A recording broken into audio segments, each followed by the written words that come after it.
खानदानी तूं या मां, अच हली था सिंध खां सुजरो पुछूं। खानदानी तूं या मां।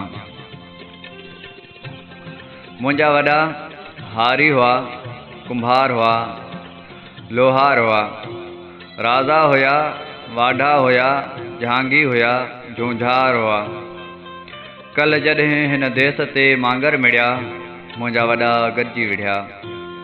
किन तरारनि खे वञी पाणी ॾिना, किन वञी भाला घड़िया। किन कुहाड़ियुनि खे टपियो, किन रनीअ जे कोट खे पंहिंजे लहू सां पे लपियो। कंहिं रूपले जो रूप धारे कंद कातिर साण कातुल जो कपियो।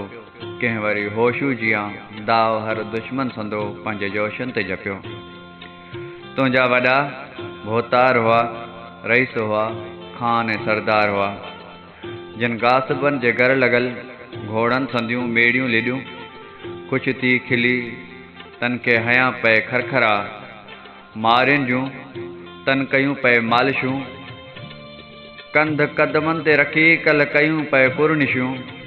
ॾींहं में 10-10 दफ़ा लांग बूटनि खे लके पंहिंजे ज़बाननि सां कयूं पए पालिशूं। मुंहिंजे वॾनि खे ॾोह में तुरम ताज़ीरूं मिलियूं। तुंहिंजे वॾनि खे ड्रोह में जसनामा जागीरूं मिलियूं। जंहिं करे अॼु तूं वॾेरो खान तो सॾिजी मियां। अच हली था सिंध खां सुजरो पुछूं। खानदानी तूं या मां। अॼु बि पोढ़ो पीउ मुंहिंजो,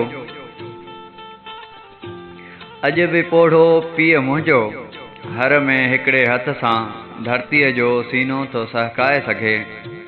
ऐं मुंहिंजो लोहार भाउ लोह सां तो लोह जे लहजे में ॻाल्हाए सघे। अॼु बि मिठड़ी माउ मुंहिंजी, अॼु बि मिठड़ी माउ मुंहिंजी, हिकु रिलीअ जे पुड़ मथे सारो सितारनि सां जुड़ियल थी आसमान लाहे सघे।